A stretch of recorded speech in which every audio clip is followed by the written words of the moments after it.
Bertemu lagi dengan saya di mata kuliah keamanan informasi. Kali ini saya mau bahas mengenai keamanan internet. Secara umum, komunikasi di internet kurang lebih seperti ini. Jadi ada seorang admin yang dia memegang beberapa server, kemudian dimasukkan ke dalam cloud, di mana di cloud itu adalah sebuah internet yang dapat diakses oleh beberapa atau banyak dari user. Dengan menggunakan fasilitas internet, maka kita bisa melakukan pertukaran data, baik itu oleh admin ke user ataupun dari user ke user. Hal ini memang mengenakan, memudahkan kita dalam berkomunikasi.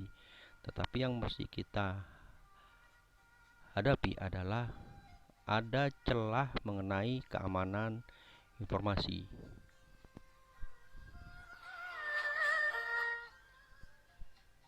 Celah itu disebut juga dengan security hole, di mana ini adalah bagian-bagian yang memungkinkan orang bisa memasuki data orang lain atau bahkan mengambil data orang lain tanpa izin. Berikut adalah kasus-kasus security hole yang sering terjadi di dunia internet. Yang pertama adalah deface. Deface adalah merubah informasi. Sebagai contoh, seperti kemarin terjadi di KPU pada saat Pilpres, ada sebagian orang yang merubah data hasil pemilihan. Padahal aslinya dia tidak dirubah, memang sengaja ada sebagian orang yang ingin merubah. Yang kedua, security hole yang juga sering terjadi yaitu memasuki atau mengakses sebuah informasi yang dilakukan oleh orang yang tidak memiliki hak. Banyak sekali hal ini terjadi. Kemudian adalah security hole adalah mengenai penyadapan informasi. Biasanya terjadi di dunia bisnis ataupun perbankan juga sering terjadi. Saat ini yang lagi sering terjadi yaitu denial of service attack, yaitu mencoba untuk menyerang server sehingga server akan mengalami kendala masalah komunikasi. Yang paling sering terjadi yaitu kita menghilangkan fungsi firewall. Banyak sekali juga firewall, orang dibatasi, tahu-tahu dicoba untuk dibuka oleh orang yang tidak bertanggung jawab. Kira-kira ini yang sering terjadi di dalam dunia internet, khususnya di kejahatan-kejahatan di bidang cyber.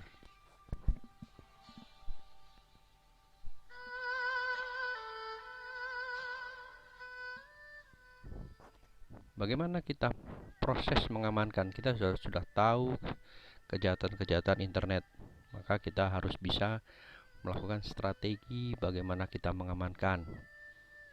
Yang pertama adalah membatasi akses melalui kontrol akses. Biasanya kita membatasi domain atau menggunakan IP, atau bahkan kita yang sering terjadi yaitu memasang atau kita memberikan username dan password kepada user. Yang juga sering terjadi yaitu kita melakukan enkripsi data. Jadi pada saat dibuka, apabila ada orang yang tidak bertanggung jawab kemudian memasuki server kita, maka yang terjadi adalah data yang tidak bisa dibaca. Kembali lagi, khusus untuk enkripsi ini juga menanggung resiko apabila formulasi yang digunakan sebagai key publiknya diketahui oleh orang yang tidak bertanggung jawab tersebut. Yang kedua adalah kita memproteksi halaman dengan menggunakan user identification. Umpamanya di dalam proses sebuah web kita gunakan username dan password, maka dia hanya bisa membuka pada saat hak-haknya dia yang diberikan kepada dia. Contohnya umpamanya di dalam mahasiswa, pada saat kita login sebagai mahasiswa, maka data mahasiswa saja yang bisa terbuka. Mahasiswa tidak bisa membuka data bagian keuangan, bagian akademi, ataupun datanya dosen. Yang ketiga adalah menggunakan secure socket layer. Kita menggunakan enkripsi data. Ini sudah sering saya jelaskan. Yang keempat adalah kita coba untuk menyembunyikan spesifikasi server. Spesifikasi server juga sangat mudah apabila diketahui jenis servernya, maka banyak sekali orang yang atau cracker di dalamnya adalah mencoba untuk dapat memasuki. Maka ini biasanya oleh network engineer, server itu di hidden jenisnya. Yang selanjutnya yaitu menangani keamanan menggunakan CGI.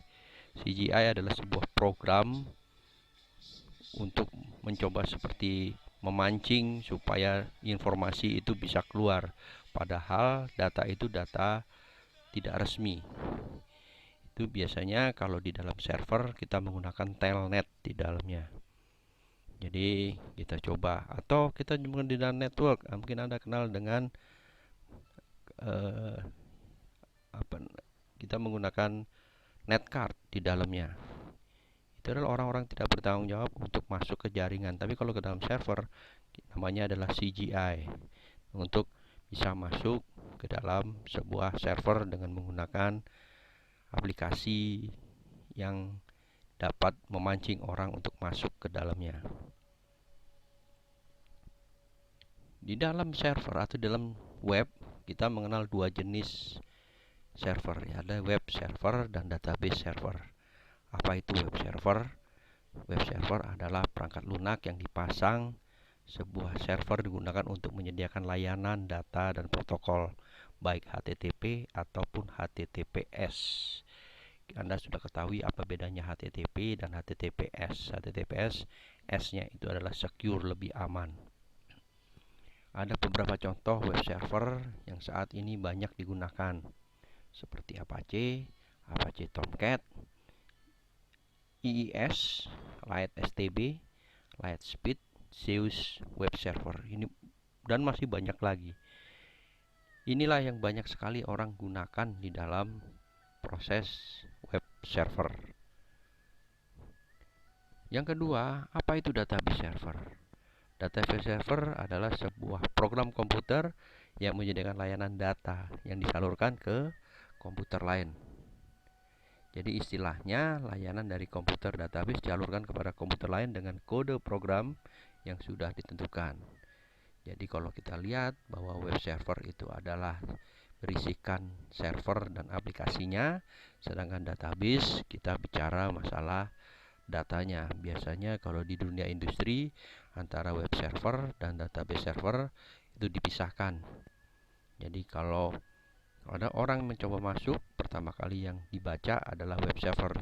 Database server diletakkan pada tier yang kedua ataupun yang ketiga. Proses pengamanan yang selanjutnya biasanya orang menggunakan proxy. Proxy ini adalah sebuah server yang menyediakan suatu layanan yang meneruskan setiap permintaan kepada server lain di dalam internet. Jadi umpamanya seperti yang di kampus kita ini, e-kampus kita letakkan di provider, sedangkan database berada di kampus. Pada saat memindahkan yang ada di provider ke kampus kita ini, tentunya kita menggunakan proxy.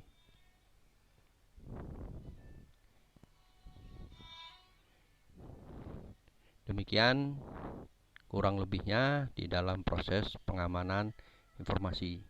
Untuk lebih jelasnya, silakan baca slide saya dan kita akan ketemu penjelasan untuk di minggu depan. Sekali lagi, tetap semangat dan jaga kesehatan.